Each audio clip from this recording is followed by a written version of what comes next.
The Silver Hand has existed since for recorded history. The world-shaping titans gave this mighty hammer to Keeper Tyr, who used it to help liberate Azeroth from the wicked old gods. Over the ages that followed, the Silver Hand served as a testament to the bravery and sacrifice of the Keeper. Now this legendary artifact rests in your keeping. Wield it well and honor Tyr's memory. The Silver Hand, Part 1. Long ago, the legendary titans crafted stone and iron skinned giants to make war on the old gods and free Azeroth from their oppressive will. The giants were led by beings known as the Keepers, and the mightiest of these commanders was named Tyr. Armed with an immense hammer, Tyr helped his kin break the strength of the old gods and their dark armies. He forged a glorious new destiny for Azeroth. Tyr was a warrior without equal, but his greatest trait was his conviction. He never gave up. He never strayed from his Titan-bestowed quest. The mere sight of his argent hammer on the battlefield inspired courage in everyone who fought at his side. The Silver Hand, Part 2.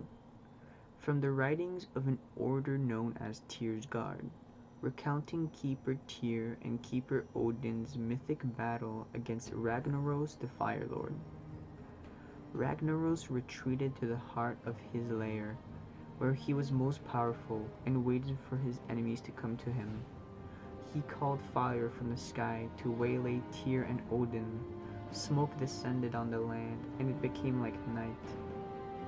A single brilliant light shone in the darkness, the silvery glow of Tyr's great hammer. It drifted to and fro, sometimes forward and sometimes back. The erratic movements confused Ragnaros. He gradually let his guard down, believing Tyr and Odin were too cowardly to face him in battle. It was exactly what the Keepers had been waiting for. Like a bolt of lightning, Tyr pierced through the smoke and scored a blow against Ragnaros with his hammer. Odin then flanked the staggered Fire Lord, and the two Keepers overwhelmed their foe. The Silver Hand, Part 3.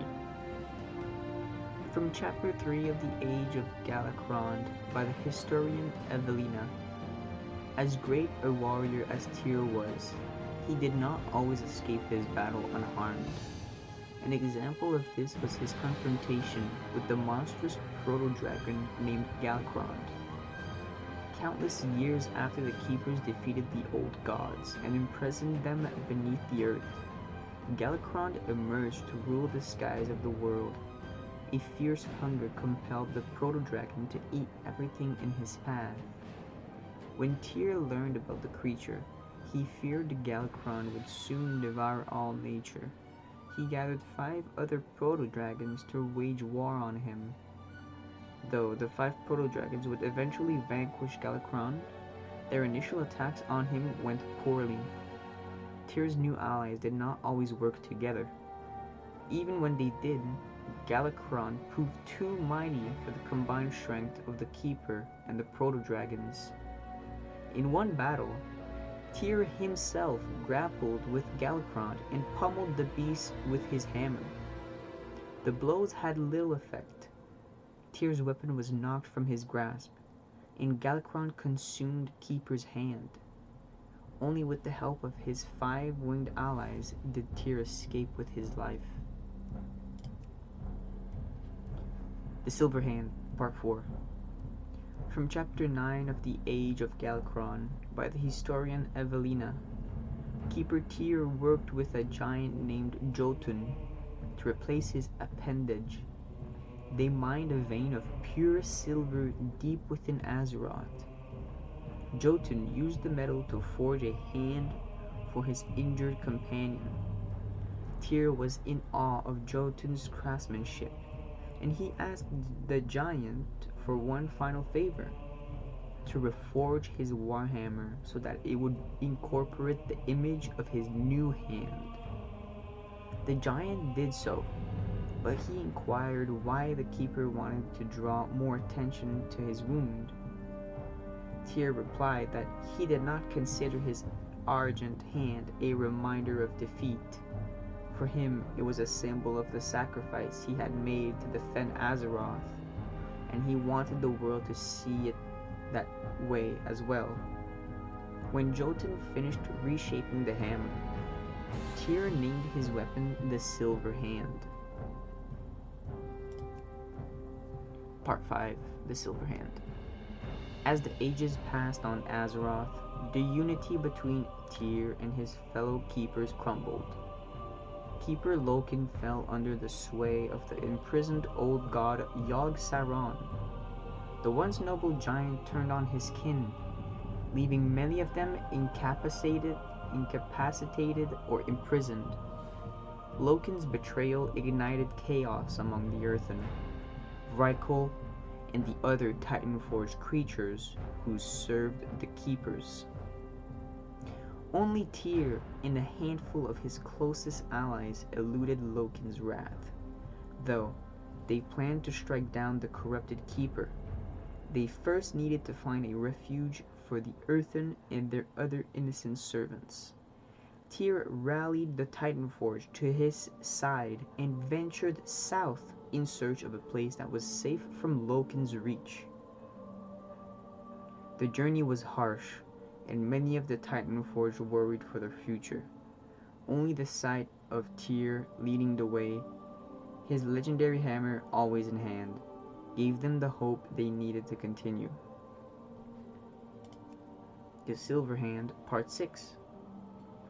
Nearly all of Tyr's followers traveled south, but not Jotun. Inspired by the Keeper's ideals of personal sacrifice, the giant stayed behind to distract Loken and help mask his allies' escape. Jotun succeeded, but he was punished for his heroics. When Loken learned that many of the Titanforged had fled south, he captured Jotun and twisted his mind. The cursed giant was forced to search the lands surrounding Ulduar and destroy Tyr. Anything that symbolized his power and anyone who followed his ideals. As his first act, Jotun shattered the anvil he had used to craft Tyr's hand and reshape his warhammer. The Silver Hand, Part 7. From the writings of Tyr's Guard, recounting Tyr's death, Loken awakened two of the old gods, most powerful generals, and sent them after Tyr. These enormous creatures were called the Sithraxi. They stormed south and caught up with Tyr and the Titanforged refugees in the land we know as Tirisfal, or as the Vrykul called it, Tyr's Fall. Tyr stood against the Thraxi alone. It would be his final and greatest hour. Tyr called upon all the lessons he had learned in battle. He wielded the Silver Hand as if it were an extension of his own body. The Thraxi slashed at his metal hide, but Tyr's hammer shielded him in holy power and mended his wounds. The battle dragged on, with neither the Keeper nor his enemies giving any ground. Tyr knew there was only one way to secure the safety of his allies. He unleashed his immense powers, igniting an explosion of arcane magic that blasted a massive crater in the earth. Tyr and one of his foes were killed instantly. The other, on the verge of death, retreated from the battle site. The Silver Hand, Part 8. After Tyr's sacrifice, his allies entombed the fallen Keeper and the dead Thrax where they lay. None of the Titanforged felt worthy of taking up their leader's hammer, and they buried it with his corpse. Tyr's followers then enchanted the tomb with protective wards. They bound the silver hand to these magical seals, thereby preventing anyone from touching it in the future. Of all the Titanforge who had come south, the Vrykul were the most moved by what Tyr had done to protect them. They decided to stay in the region and stand vigil over the Keeper's tomb. The Silver Hand, Part 9. An excerpt from Legends of the Silver Hand by the historian Evelina. At some point in Azeroth's distant past, humanity emerged in Tirisfal glades. The iron-skinned Vrykul who lived there slowly died off. Many of them suffered from the curse of flesh, a strange malady that transformed them into creatures of flesh and blood. Yet one group of Vrykul lasted longer than the others. They formed a secretive group, Tyr's Guard, to protect Keeper Tyr's tomb. The Vrykul of this order knew that they would not live forever, and so they inducted some of the fledgling humans into their ranks. The Vrykul taught the human members of Tyr's Guard the history of the fallen Keeper, his tenets of self-sacrifice and justice, and the truth of what lay within the tomb. The Silver Hand, Part 10. In the ancient days, the only humans ever to breach Tyr's tomb and bypass its protectors were following the legendary human king Thoradin. After the elderly ruler abdicated his throne, he became obsessed with his race's history.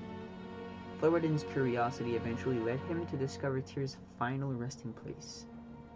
When Thoradin arrived at the tomb, Tyr's Guard confronted him. A tense standoff ensued. The former king was accompanied by a powerful retinue of guards and learned sorcerers. Though the members of Tyr's Guard did not want them to disturb the gravesite, they also did not want bloodshed. Thoradin and his followers forced their way past Tyr's Guard. Much of what happened next is shrouded in rumor. It is said that Thoradin and his retinue ventured into the darkened catacombs, and they were never seen again. Tyr's Guard knew that Thoradin's magi had broken the tomb's ward. In their foolish quest to explore the gravesite, the Order's members made a vow that they would not enter the catacombs again, for fear that further meddling could awaken the Thrax buried inside and unleash its evil on the world. The Silver Hand, Part 11.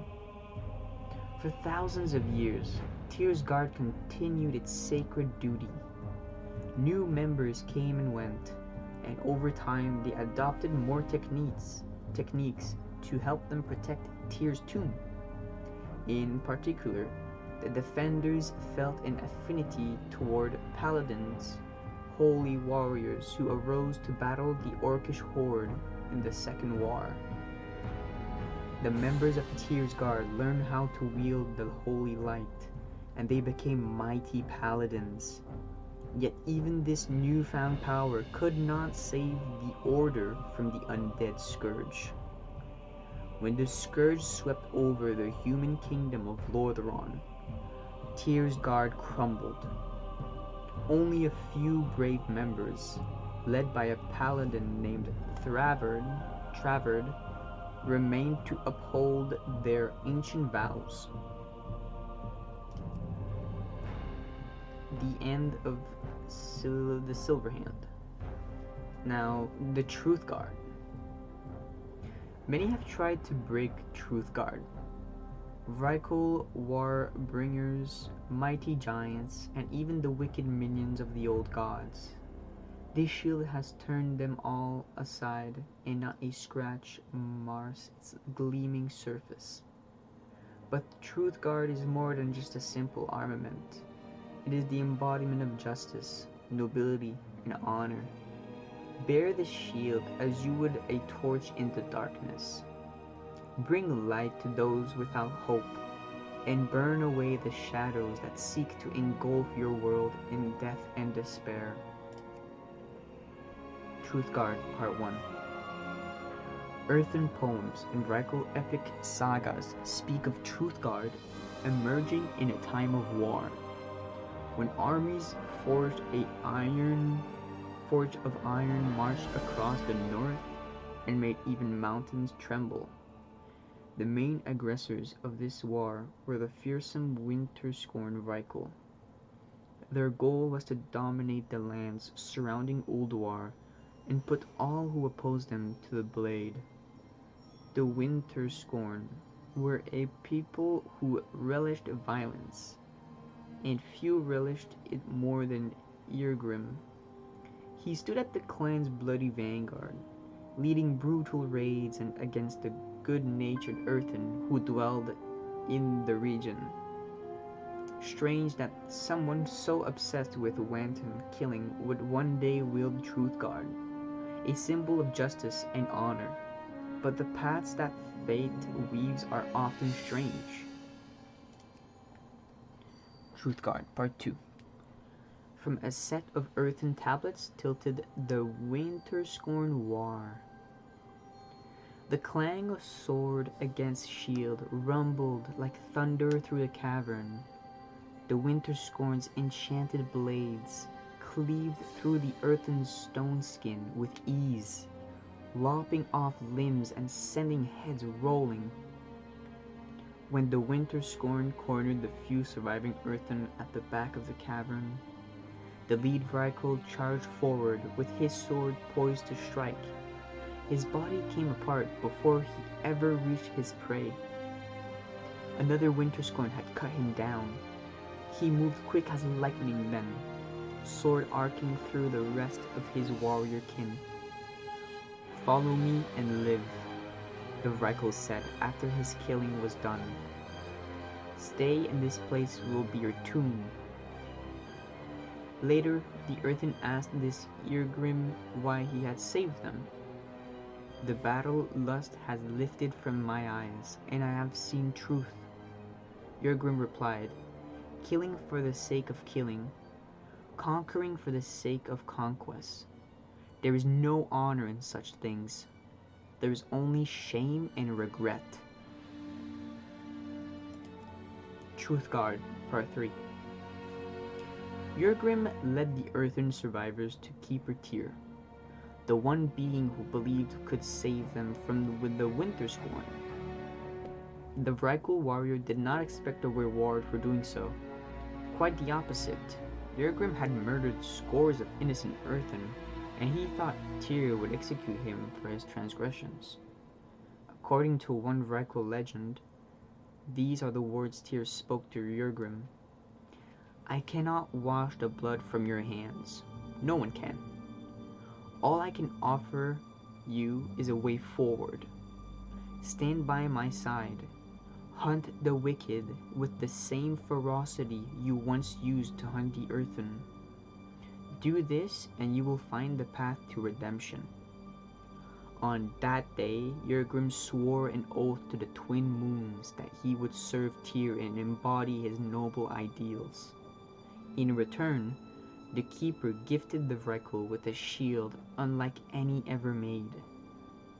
Its name was Truthguard. Part 4. From the Vrykul saga, The Forging of Truthguard. 3 strikes it took Keeper Arcades to shape Truthguard. With the first hammerfall, rivers of magma spilled from the icy mountains. With the second, the sky howled and lightning set the heavens aflame. With the third, a single ray of sunlight pierced the storm clouds and whispered over Truthguard's surface. From afar, Keeper Tyr and the giantess Ironaya watched the work unfold. They had each given of themselves to make a truth guard. Tyr had chiseled off a piece of his silver hand to imbue the shield with righteous power. Ironaya had hewn a stone disc from her hide and etched it with runes of protection. Truthguard saw its first battle in the waning days of the Winterscorn War. While searching the frozen wastes for Earthen whom he could lead to safety, Yrgrim stumbled across a small raiding party of Winterscorn. The Reichel knew of this deserter. They cursed Yrgrim's name and howled for his blood. Yrgrim calmly offered a challenge. If any of the Reichel could knock the shield from his grip, he would surrender. But if the Winterscorn failed, they would lay down their arms and listen to Yrgrim's words. One after the other, the Reichel charged Yrgrim, and their enchanted blades glanced off of Truthguard without making so much as a dent. You fail because you fight for cruelty and injustice, Yrgrim said to the bewildered Reichel. So long as such wicked thoughts guide your hand, you will never become the champions you hope to be. Then he told them all he had learned from Tyr, of the noble tenets of justice that now governed his life. And one after another, the Reichel joined Yrgrim's cause and cast their enchanted blades aside. Truthguard, Part 6. The Winterscorn War was only a symphony of a much greater problem. Keeper Loken. He had fallen to darkness and imprisoned many of his fellow keepers within the hallowed halls of Ulduar. But why had he done such terrible things? What could have driven a noble being like Loken to abuse his power? Truthguard found some of the answers. At Tyr's behest, Yrgrim stalked the outskirts of Ulduar with his shield and confronted a small number of Loken's servants. Some were massive fire giants. A few others were iron-skinned Reichel, whose only purpose was dealing death. Yrgrim bested them, one and all. When his opponents were on their knees, he forced them to look at their own reflections in Truthguard's surface. The shield's righteous power caused the lies and half-truths that clouded their minds to melt away. They saw, for the first time, that Loken had used them as his pawns. Yrgrim's adversaries revealed many details about the fallen keeper, but one was more troubling than the rest. Loken had succumbed to Yogg-Saron, the malevolent old god shackled within Ulduar. Truthguard, Part 7. An excerpt from an unfinished book on the dwarves. Origins by royal historian Archisonus. Tyr vowed to defeat Keeper Loken, but he needed time to plan. He also needed to find a refugee for the innocent earthen Mechagons, Mechanomes in Reichel who dwelled around Ulduar. As Tyr led these creatures south in search of a safe haven, he ordered his loyal servant Yrgrim to stay behind. The noble Reichel would hold off any of Loken's minions who tried to prevent the refugees from fleeing. Yrgrim, fabled Truthguard in hand, obeyed his master. It was the last time he would see Tyr alive. 3 fire giants soon emerged to hunt down the refugees, but Yrgrim barred their way. They swarmed the lone Reichel and battered Truthguard. Not even the fists of giants could dent the shield.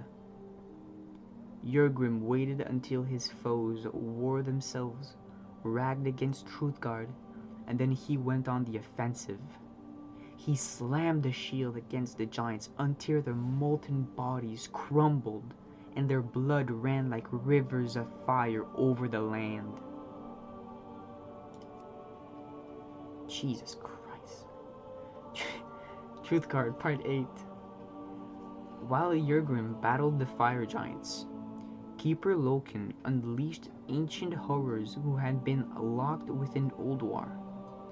These were the Thraxi, monstrous servants of the old gods. They crawled from their underground chambers and slipped past Jurgrim, eager to exterminate Tyr and his motley followers. Jurgrim sensed the Thraxi's foul presence as they passed by, and he raced south in pursuit of the creatures. By the time he finally caught up to them, it was too late. Tyr had stood against the Thraxi alone, and he had paid the ultimate price to defeat them.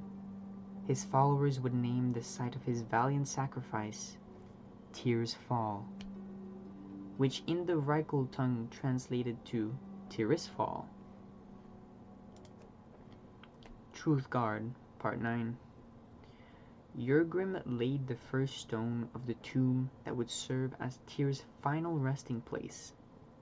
He and his allies labored over the construction in silence, hearts filled with bittersweet reverence. When the work was done, the refugees set off south in search of a safe haven, but Jurgrim did not follow. He jammed Truthguard into the earth and swore to stand vigil over his master's tomb. It was the least he could do to honor Tyr's sacrifice. Moved by Jurgrim's decision, the other Reichel joined him. Truthguard, Part 10. For many years, Jurgrim remained in Tirisfal with Truthguard at his side. He urged his allies to dedicate themselves to the pursuit of justice and nobility, just as he had. In this way, Tyr's ideals would live on in more than stories. They would live on through the actions of Jurgrim and the other Reichel.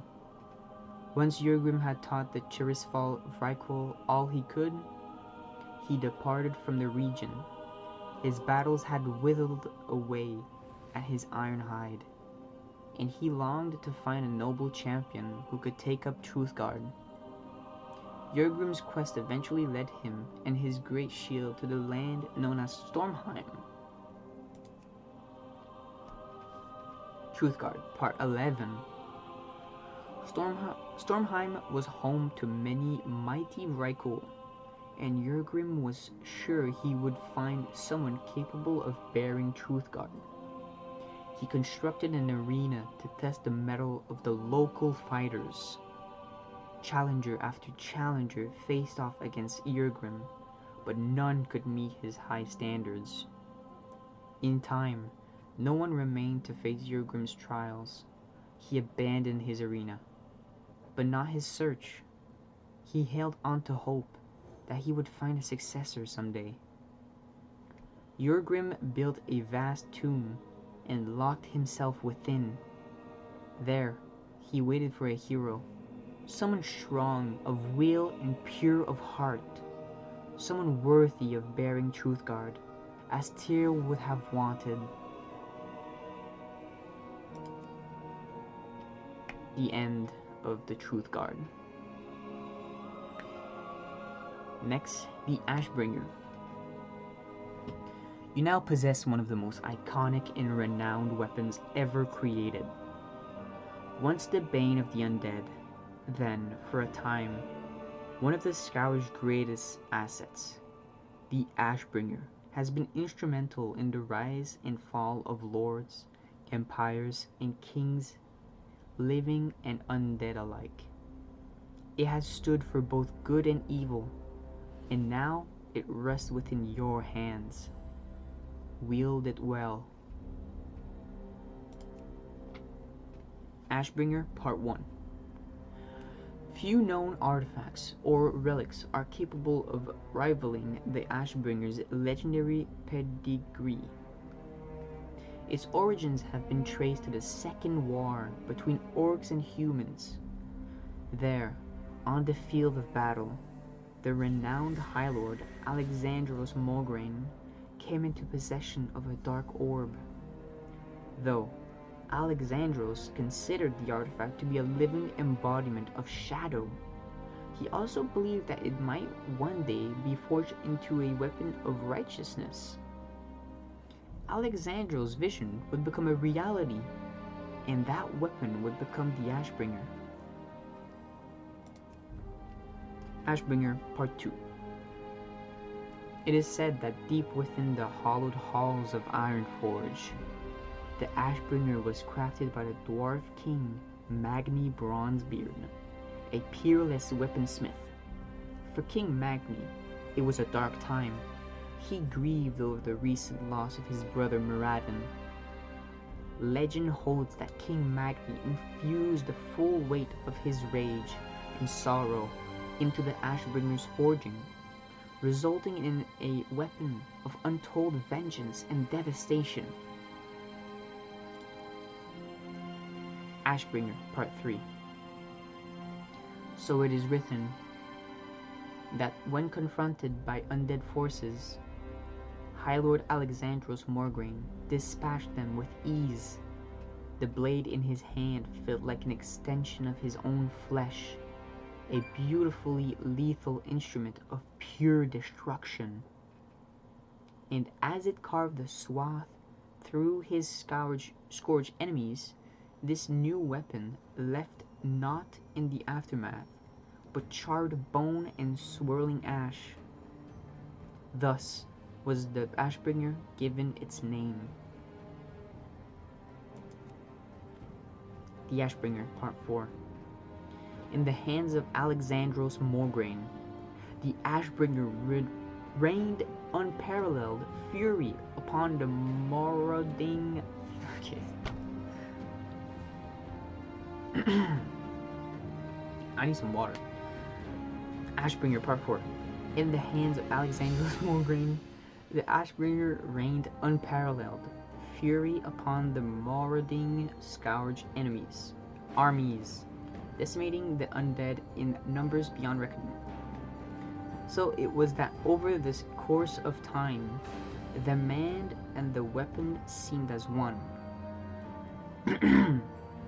Ashbringer became a name of legend, attributed not just to the fearsome blade, but also to the relentless knight who wielded it. Ashbringer Part 5. From the testimony of Fairbanks, advisor to High Lord Alexandros Morgraine, shortly before his execution, it was outside of Stratholme that we were surrounded by undead. Their numbers were unfathomable. Wave after wave washed over us, and yet Alexandros stood tall, unbowed and unbroken, a rock for them to break against. Alexandros' end came not from the undead, but from his own son, the treacherous one, Renault, who took up the Ashbringer and stabbed his father in the back. Ashbringer Part 6. A recounting of the battle at Naxxramas by Darian Morgraine, as told to Atticus Kroll. Deep within the floating undead citadel of Naxxramas, I discovered what had truly become of my father. Alexandros' spirit had been tortured and broken. He had been raised as a death knight to defend the very scourge that he had once labored to destroy. They had scoured from him all that was good, leaving behind only a bitter, rotten shell. In defense of my own life, I was forced to end his cursed existence, or so I thought. The blade you see, the Ashbringer, it spoke to me in my father's voice. Ashbringer, Part 7. From the Liber Monasterium. And so it was that Darien Morgraine, driven by the voice of his father, bore the Ashbringer to the Scarlet Monastery, where he learned of his brother Renault's treachery. The vengeful phantom of Alexandros Morgraine manifested out of the Ashbringer. Renault begged for his forgiveness, and he was dealt a vicious sweep of the corrupted blade, separating his head from his shoulders. "You are forgiven," was Alexandros' reply. Ashbringer, Part 8. An excerpt from the Battle for Light's Hope. The Argent Dawn amassed at a Light's Hope chapel against the swarming multitudes of Scourge. Battle was joined, and though each and every one of us fought bravely, it seemed there could be no hope of victory. In our darkest hour, in an effort to free his father's condemned soul, Darien Morgraine plunged the Ashbringer into his own chest. It was then that the souls of the myriad champions buried beneath Light's Hope lashed out in a devastating blast of purest light. In that instant, our enemies were undone. Ashbringer, Part 9. There are scores of first-hand accounts of the second battle for Light's Hope Chapel. They differ in some ways, but on many points they corresponded. What is known is that several years after his sacrifice at the first battle for Light's Hope, Darien Morgraine returned, this time as he would be conqueror, a death knight in the Lich King's service. He faced off against his one-time ally, a former knight of the Silver Hand, Tyrion Fordring. Ultimately, Darien was subdued even as the dreaded Lich King himself, Arthas, appeared on the battlefield. In an apparent act of contrition, Darien threw the Ashbringer to Tyrion, who purified it with his touch. Tyrion then focused his full efforts on the Lich King, who was forced to retreat after a single mighty blow from the uncorrupted Ashbringer.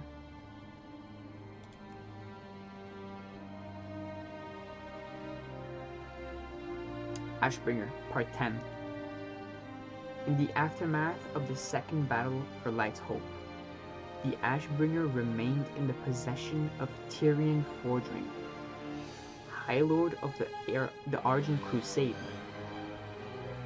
In order to draw out the greatest champions of Azeroth, Tyrion instituted a contest of strength and battle prowess known as the Argent Tournament. In time, Tyrion's Argent Crusade